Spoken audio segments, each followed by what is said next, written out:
ప్రియ సహోదరి సహోదరులారా, మనం చూసినట్లయితే ఈ దినాల్లోనే నేటున్న సమయంలో అబద్ధ బోధకులు వస్తారు. చాలా జాగ్రత్తగా ఉండండి. అయితే ఈ నేటున్న దినాల్లో అబద్ధ బోధకులు వస్తున్నారు.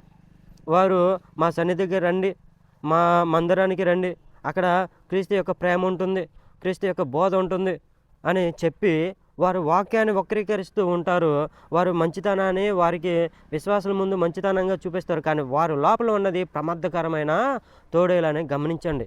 ఎందుకంటే వారు ఎటువంటి వారంట, సంఘమును నుంచి వేరుపరచడానికి వచ్చిన అబద్ధ బోధకులని గమనించండి.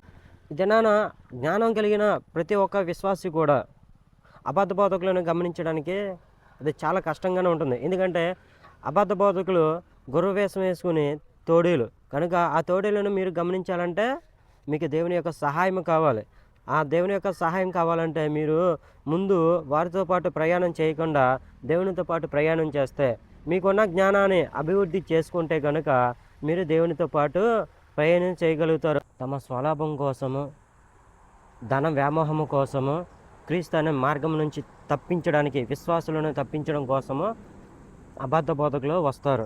విశ్వాసులు అనుకుంటారు మాకు జ్ఞానం ఉంది, పర్లేదు, మేము మోసపోము అని అనుకుంటారు. కానీ వారు గొర్రె వేషం వేసుకున్న తోడేళ్ళు వంటి వారి ప్రమాదకరమైన వారు అని పరిశుద్ధ లేఖనం ద్వారా దేవుడు మాట్లాడుచున్నాడు. మత్తయి సువార్త 7వ అధ్యాయము 15వ వచనంలో దేవుడు మాట్లాడుచున్నాడు.